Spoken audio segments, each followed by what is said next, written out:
Thank you, David, for warm introduction.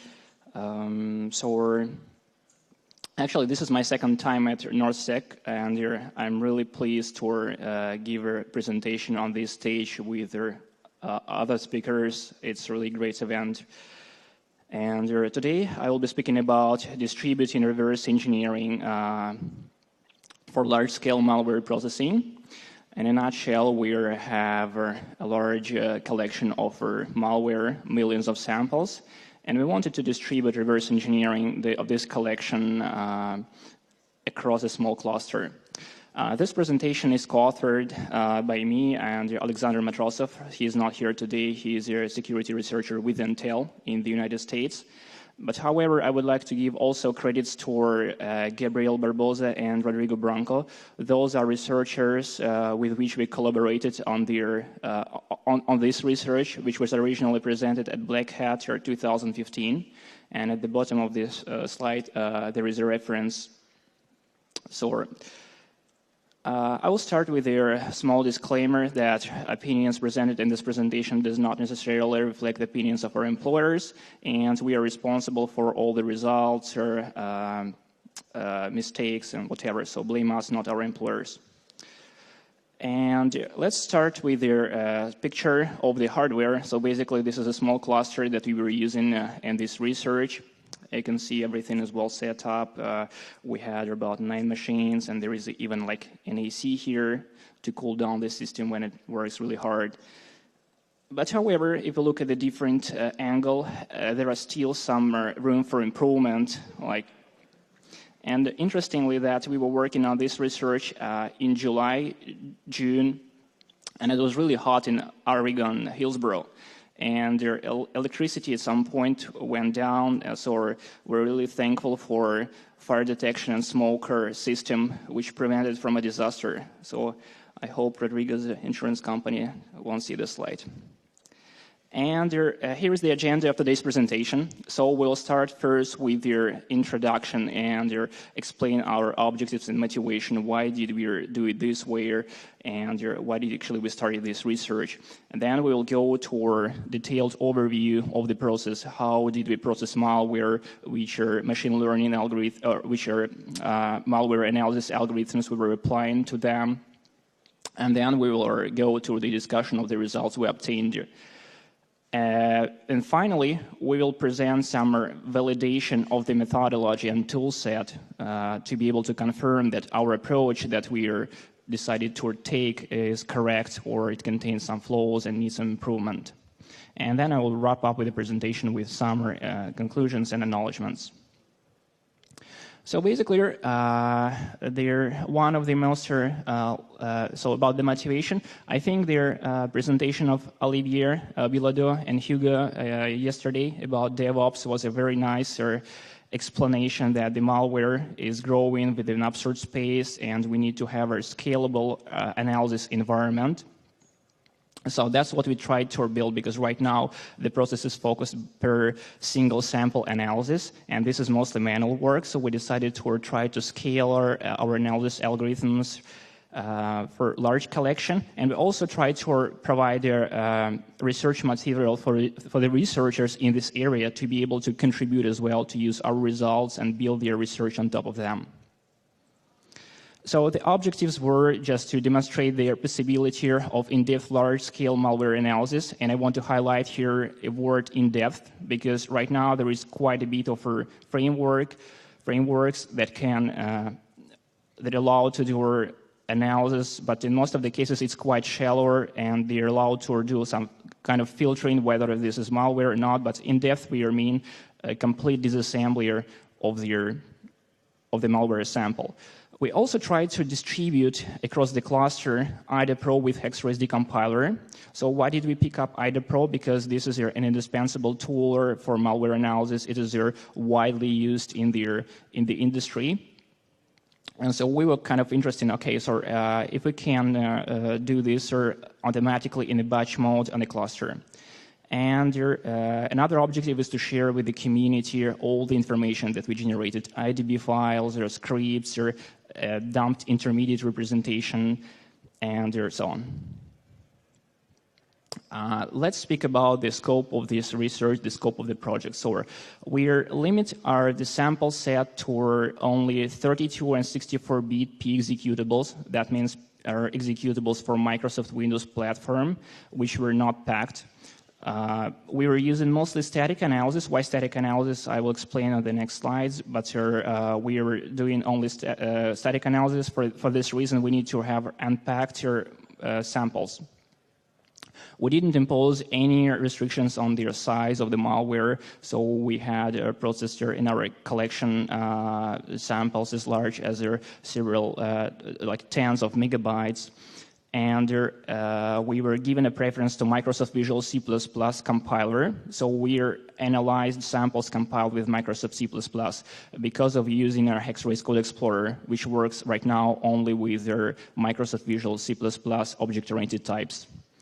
And we were using this cluster, which Rodrigo and Gabriel worked on, and they presented this result at Black Hat 2012. So this paper contains the complete description of their infrastructure. But in brief, we have about 9 machines. They're sharing 72 cores and 100 gigabytes of RAM. And here is the brief overview of the methodology and of the process. So we started by pre-processing. So we take our samples from open sources and started to filter out. So we filtered out everything what's not 32 or 64-bit or non-packed malware. And I think in the input we have about almost 8 million samples. After filtering out all their samples that don't meet these criteria, we started with running them in the analysis environment and applying different machine learning malware analysis algorithms, and we were obtaining results from their decompilation and disassembler, and we're storing them in the local file system in files. At the next step, we did structuring and aggregation of the information to be able to process this, to compute some statistics or to do data analysis. That was done in phase number 4. This research, we were using our only static analysis for the following reasons. Generally, dynamic analysis takes longer time than static analysis, and since we had a very large sample set, for us, the performance was really crucial. So in static analysis, you don't have to spend on overhead time for setting up the execution environment. We're just loading the file or in the disassembler, and it works pretty fast. Unless there is their sample obfuscated, packed, or exploits a vulnerability in their analysis environment. Of course, there are some limitations. For instance, when you're disassembling, you need to make sure that there is a good coverage of your disassembled code. For instance, there is some dead code which your disassembler is not able to identify. It's not reachable from the entry point. But however, IDAPRO has very nice heuristics, and generally it provides a very nice coverage for your disassembly. So that's why we decided to go with this tool. And in addition, we use the following additional software to get additional data. So we used our Hex-Race Code Explorer to dump C3s of some IDA-recognized functions. I will explain what the C3 is later, but so far you can consider C3 as an abstract intermediate representation of your decompiled function. And we also were extracting object-oriented types from the file using Hex-Race Code Explorer. When dumping C3s, they're from their IDB file. So an IDB file is basically, I'm pretty sure everyone knows, this is your file where IDAPRO stores all the results of the disassembly. So I will be frequently using this acronym IDB file to refer to the results of the disassembly. So we were computing C3 depth, how far this function is from the entry point in the call hierarchy. We were also interested in seeing how many malware is actually using the newer instructions, which are hardware implementation of the advanced encryption standard, and your GetSec instruction, which works with the Intel technology, SMX or safer mode extension. Additionally, we were doing study of this pointer usage. So this pointer is an implicit pointer, which is used in object-oriented languages to refer to the instance of the object. And we were paying attention to its actual implementation within the code. For instance, Microsoft or Visual C++ is implementing this pointer by means of an E6 register or RCX register, if we're speaking about 64-bit platform. But however, sometimes when you're doing some optimizations, it can use other registers, ECI or EDI register. So we're really interested in looking how actually pointer this is implemented here for these compilers. And we're also we're analyzing cryptographic functions implementing cryptographic primitives using the IDScope plugin. So let's take a look at how this process works regarding dumping C-trees. So first, we loaded a file in the IDA Pro. We waited until the auto-analysis is completed, the functions are identified, and we started by enumerating those routines in their disassembled files. And we started with their dumping. So we processed a certain number of the routines because, like some IDB files, they contained up to 1,000 routines and more. And in this case, we don't have much space to store first all the data. And secondly, not all the data are really interested because, for instance, there are many small routines which are just contaminate the data set because they present in every sample. So we decided to filter them out, and as a result, we were processing first 60 routines of size larger than 1/16 hexadecimal. We were processing 30 crypto routines identified using their advanced encryption standard or spotted by their IDScope plugin, and we were processing the first 60 other routines bigger than 60 bytes. Those constants, 60 and 1/60, were chosen empirically, using our experience and during the manual analysis. Once we find a function, we decompile function using hex-race decompiler. As a result, we obtain intermediate representation C-tree, and we serialize C-tree toward a string. But before serializing, we are doing C-tree normalization. Normalization is important to make sure that similar functions, they have the same C-trees. For instance, you can imagine two functions where they're exactly the same, except in one function, the local variable is initialized with variable 1, and the second function, the same local variable is initialized with value 2. So those functions are very similar, and we want to have exactly the similar C-trees, but since the different initializers are used, C-trees will be different. So during normalization, we're filtered out everything from the C-tree, which is not really relevant, to keep the general structure of the function and to dump it. So I will say a few words about this later. Next thing, we dumped information about object-oriented types. The object-oriented types contains two interesting properties. First, the virtual table, which contains pointers to their polymorphic methods, so basically methods which were overwritten in their subclass. To do this, we were finding all the references to these pointers within their IDB file, and we were looking for virtual tables which were stored in the following sections: our data, or section with any other name but with the data attribute. So usually Microsoft Visual C++ compiler puts them in the our data or data, but sometimes due to obfuscation, the sections may be renamed, so we analyzed all the data sections, and we were finding all the cross-references to virtual tables within the IDB. Later, we used some heuristics to determine the size of the virtual table and the total number of the methods in this virtual table. The code, those heuristics, they are available in GitHub account for Hex-Race Code Explorer, so you can go there and see how we're doing this. And once we recognize virtual table, we create structure representing this table and include this in the result. In addition to finding virtual tables, we also did reconstruction of their types attributes.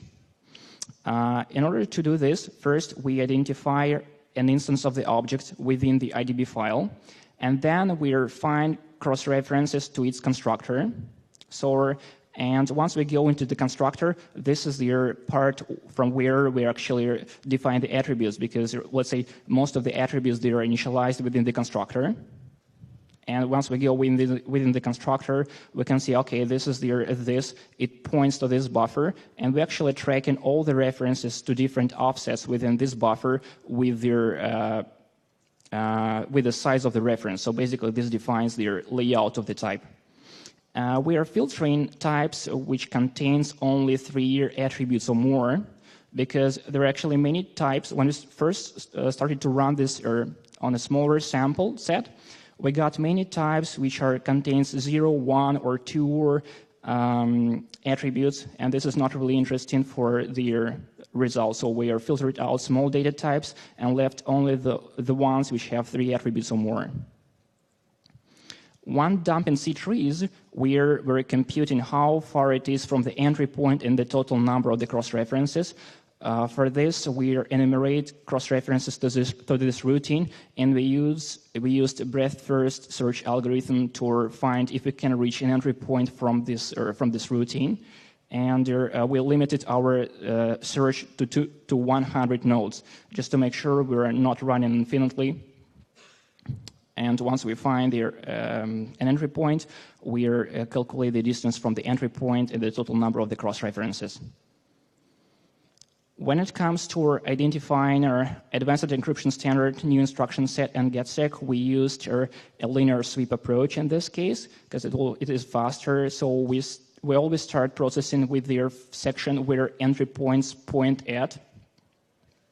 And we scan first half megabytes of the section. We use a linear sweep disassembler, and once we identify getsec and advanced encryption standard instructions, we look for 15 instructions before and after to see if all these instructions are correctly disassembled. Because this may be the case if we're, let's say, start disassembling instruction not from the right offset, but let's say from the middle of the instruction, we get the AS instruction, and then there is some bad instructions, so that means that we're probably not doing this in the right way. Regarding this usage study, we were checking up to 5,000 calls within each IDB file, and we were analyzing 5 preceding instructions to a call to see if there is a loading of the ECX register. We use some heuristics to find if the ECX register is being loaded with some value. For instance, it is a move instruction or load effective address. And once we identify all their calls which are loading ECX register, we compute their percentage and include this in the results. A few words about distributing IDA-Pro. We were really surprised with the performance we got using IDA-Pro, because actually we were a little bit skeptical about this, because when you analyze a sample, or let's say a single sample analysis, IDA-Pro is a kind of interactive disassembler. It shows you a lot of dialog or boxes trying to choose different parameters for analysis. It does the auto-analysis, and once your auto-analysis is completed, you need to enumerate through the routines within this IDB file and do this in an efficient way. But however, the performance was really nice, and it met our expectations. However, there are some problems. First, related to developing IDA-Pro plugins, SDK. SDK is complex and they're quite poorly documented. Are there any people in the audience who developed your IDA-Pro plugin or Hextrace? Please raise your hands. Okay, not too many people. And also the thing is that their signatures of the functions can change from version to version. So that means sometimes you have problems with the compatibility between different versions, let's say either 6.8 or 6.9. As I mentioned, we had a really good performance on commodity hardware. We didn't have high-end systems, like about 8 cores per machine and 10 gigs of RAM. And another observation is that most of the plugins they were written for Microsoft Windows platform. Like they were using Windows API, they were using Windows types, or before making them work on Linux, because our environment was running on Linux, we had to apply some efforts to port them. Another observation is that most of the plugins are not made to scale, like they are targeting a single sample analysis as well as an IDA Pro. So that was one of the observations which were made. And interestingly, when we run IDA Pro with the plugins on a large sample set, we identified many bugs in IDA, in our code, in other plugins. So it was a very nice test. So if you're interested in testing your plugin, please send us, and we'll try to see how it works. And now I want to say a few words about their Hex-Race Code Explorer. I and Alex, we are developers of the Hex-Race Code Explorer. The first version was released at Recon 2013, and the latest version works on IDA 6.9. But however, some guys approached me and they told that there were some bugs in the code. So please, if you find the bug, you can go to the GitHub page and report it there. I think this was the most efficient way of reporting the bug. So there are numerous features in the Hex-Race Code Explorer. So originally it was designed to facilitate object-oriented code analysis and position-independent code analysis. But in this research particularly, we were using only one feature, which is extracting object-oriented type information from the binary. And right now I'm going to give some low-level information, because the Hex-Race Code Explorer works with their Hex-Race decompiler, which is using the C-tree, the intermediate representation of the decompiled routine. And here is the explanation what actually C-tree is.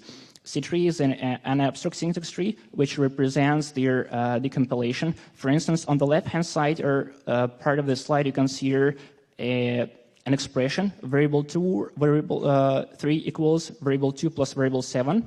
And on the right-hand side, you can see how this is actually implemented in your C-tree. So you can see here, so there is a mouse here. No, okay. So there is, oops, sorry.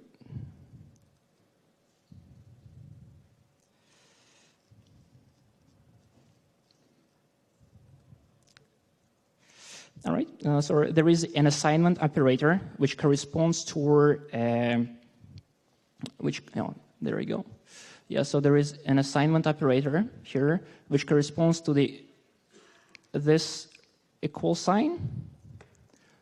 And so the variable 3 is located on the left-hand side of this operator, and on the right-hand side we have an addition, which takes two parameters, variable 3 and variable 7. So this is the way actually how C-tree looks like in the decompiler, and how it works with. So each block within C-tree is of type C-item-T, and C-item-T actually is a base class for two subclasses, one representing expressions and the other one representing statements. So statements, basically, they correspond directly to the statements in the C language. These are the blocks, or E4, while expression is something what has a type.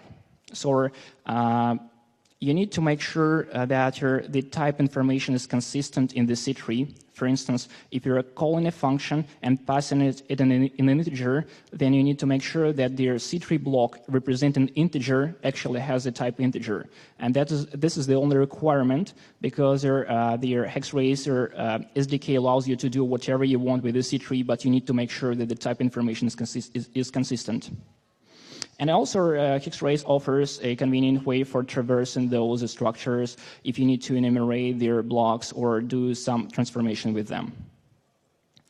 Okay, so let's take a look how this is used in this research. So we did a type reconstruction. We reconstructed object-oriented types, and for type reconstruction, there are two essential steps. First, we identify virtual table, and a virtual table is related to polymorphic types.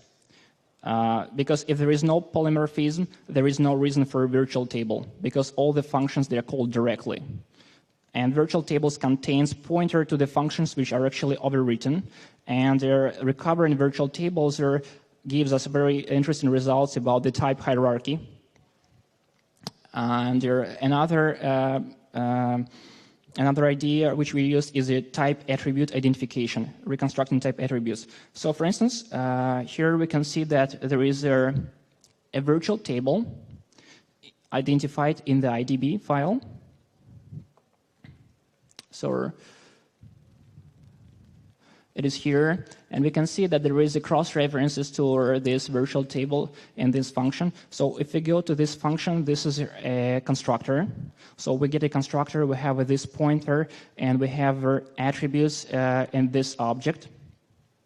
So the idea is to reconstruct those attributes. This is actually what we are doing, and we are obtaining this structure representing the type and its attributes and their virtual table as well.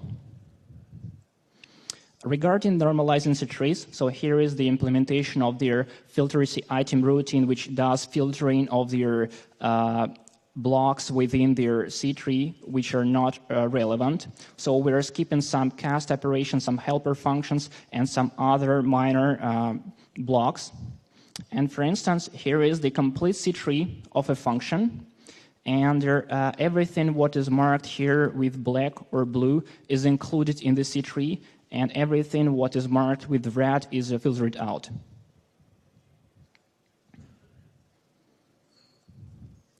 And here are some general thoughts about pros and cons of using hex-trace intermediate representation. The good thing is that you are working with your not platform-dependent code, because your hex-trace decompiler works with your 32 or 64-bit ARM, and you don't have to care about actual opcodes, because you're working at higher abstraction level, basically at source code level analysis.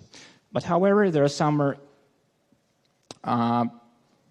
disadvantages as well. First, that the hex trace is designed for single function analysis. Even though there is an option, you can just run, okay, decompile the whole function. But what you will get is not going to be a really accurate decompilation, because the results of a subsequent decompilation may invalidate or change results of the previous decompilation. You can imagine you have two functions, function 1 and function 2, and function 2 is called from the function 1.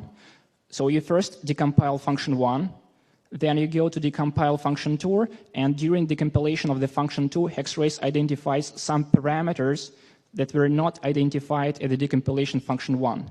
And as a result, the signature of the function is changed, and you need to go back to function 1 and decompile it properly, so that you can see a proper call to the function 2. So this is one of the limitations and constraints we are faced at this research.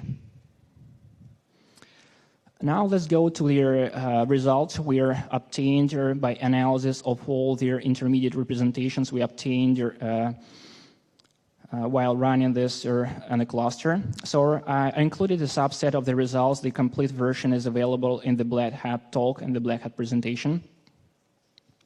So first, we started with preprocessing of 7.8 million samples, and as it appears, only 31% of them were not packed. So this is the sample set we were using, and out of this 31%, 13% was only using our Microsoft Visual C++ as a compiler. I think that the most popular packer was UPX and its modifications. Here is the results of their use of this usage study. So on this slide, we can see a table with the top 10 percentages of this usage, how many percentage of the calls that were loaded in ECX register. Well, actually, I don't see here any interesting a function of loading ECX and their prevalence of the percentage. We have a maximum at 4% of calls, and however, we can see also a high value of 66%. So from this point of view, we try to use this identification, this ECX registry XX register identification to be able to automatically filter out your code which is using objects like object-oriented model or not. So for this reason, we've chosen a threshold to limit which is around 1 or 2% to be able to filter out. If we have percentage less than this, we consider that this is not object-oriented code, and we are not going to consider this in the research. This is the information on the top 10 repeated C trees. So in total, we have 8 million C trees dumped and obtained from the samples. And some C trees are like very frequent. We had 40,000 C trees, which is 0.4%, and this most one is 14,000.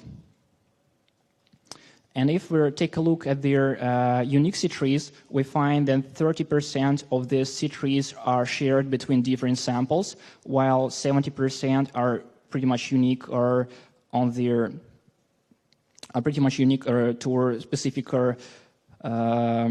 sample. So this is an interesting result which requires a further investigation because it's not sure. I was really surprised with this ratio because I was expecting to see larger portion of the C trees shared between the samples. Maybe the normalization is not well configured and we need to filter out more results. So this is regarding the unique C trees. And however, if we take a look at this approach, but from the point of view of the samples with repeated and non-repeated C trees, we can see that 9% of the samples contain, so 9% of the samples, they are sharing between each other C trees, while 91% are not sharing. When it comes to C trees reaching entry point and their average and standard deviation of their depth, we can see that roughly 50 C trees that we dumped were able to reach the entry point, and the average depth is 5. So that means that most of the C trees we dumped is 5 calls away from the entry point. So this result might be interesting for, let's say, those who are developing emulators, because sometimes when you're emulating the code, you need to know where exactly you need to stop during the emulation. And like having an average depth of 5, that means that you need to emulate up to 5 call depth to be able to reach those routines which we were dumping. And here is their C trees with their cross-references to them. We put here maximum 10, the top 10 C trees, and like we have one C tree with 11,000 cross-references to it, so this is a pretty high, and this is an outstanding number. As we can see in this table, this number of parents is steadily decreasing. So yeah, and you can go to the original version of the presentation to get complete results.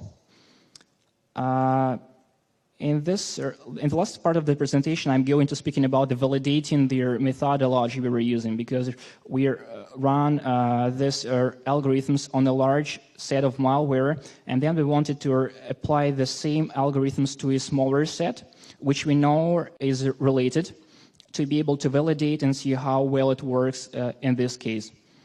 So here is the timeline of the modern C++ malware used in targeted attacks. There are different groups identified: Stuxnet, DoCore, Equation, and Animal Farm. So for this case, we choose your Animal Farm case study because we know that this malware is written in C++.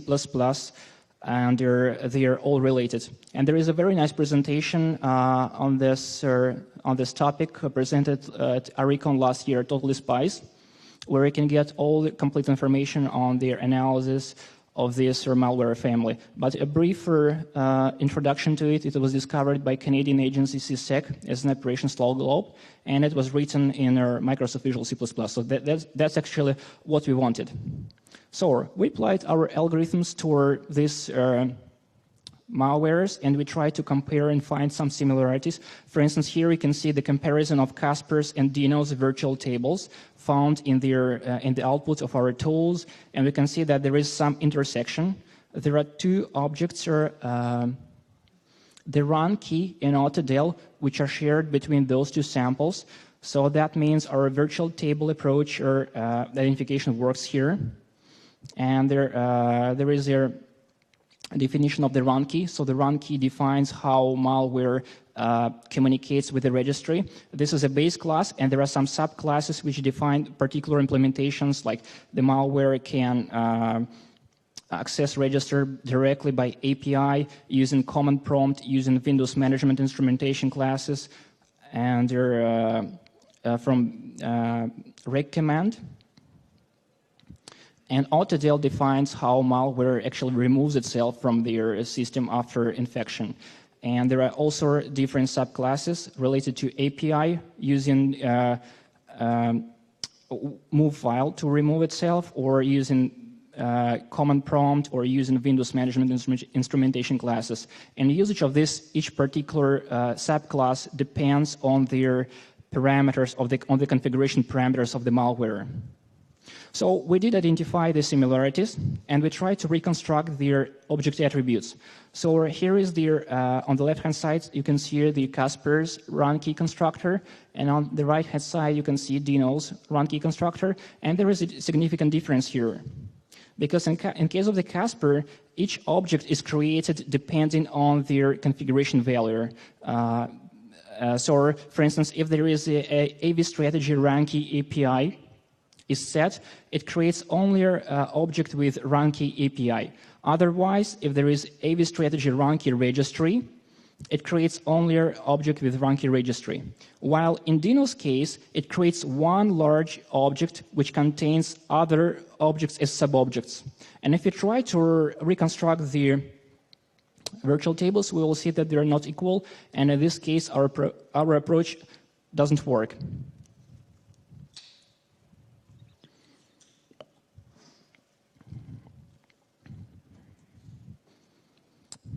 Okay, let's go further, and we compared also Dino's virtual function tables with nbots. Again, we can see that there is an overlap in virtual tables. So here again, our virtual table algorithm works well. We are able to identify the intersection of the same virtual tables, so that means they share similar code. And if we go to the constructors, they are pretty much similar. Not 100%, but they are very similar. And if we try to identify or reconstruct their attributes of the structure, we will get the same, exactly the same structure. So here it works well, and it's very nice. So here's the table which summarizes their shared types between different malware families. We can see that most of them share a lot of code between each other. And it's also interesting to see that there is some small difference between Casper and Dino. The Casper contains implementations of run key VMI and autodel VMI. And Casper appeared after Dino. That means it was an evolution of the Dino. So they reused code in Dino by adding additional functionality. And here is the same information, but from the different point of view, the number of their shared types in these malware families. Yeah, we can see that their Dino and Casper are highly correlated, so they share a lot of reused code. So to conclude the presentation, what we did, we actually distributed IDA-Pro. So we demonstrated that our IDA-Pro can be distributed, can be run in large scale in batch mode, and but however there are some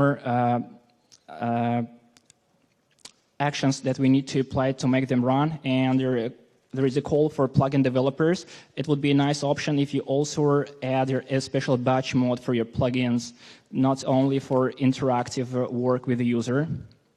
And of course, if you want to test your plugin on millions of samples, you can send it to us, and we'll see how it works. And we also will be releasing a special version of the Code Explorer for NorthSec conference. We're going to release it Control-Z, yes, sir. Actually, yeah, a few things like we were actually going to release it before, but we need to do some code cleanup. So as Olivia told, it couldn't take quite long, but we hope it will be done soon. And again, it's 21st century, and there is no Control-Z in Hextrace Code Explorer. So this is actually what we are going to address in NorthSec edition of the plugin. So this will be one of the biggest improvements, and we also will add a major feature extracting type information in C-trees in JSON format, because right now it's dumped into their custom text file, which is not really good, so we'll fix this one. And here are some thoughts for future work which we're going to do, what we would like to concentrate on. Maybe you have different feature requests, so please let us know. One of them is pattern matching for C-trees. Let's say you can find in the IDBR functions or by C-tree pattern. You say you input this C-tree pattern and it outputs all the functions which meet this pattern. This might be useful for the vulnerability research, crypto identification, integration with OpenRail. So not only use the IDA and Hextrace Code Explorer as a base tool, but also use the OpenRail project released by Crush. And if you have any bugs and features, so please submit them. If you're interested in the project, you can discuss Code Explorer on Orihin's Gitter channel. So we're really looking for the feedback. And before I conclude the presentation, I would like to say some acknowledgments to our employers and to our Ilfai Gulfanov and Hextrace team for their support of this research. Without them, this research wouldn't have been done. So thank you. And that's it. Thank you for your attention. If you have questions.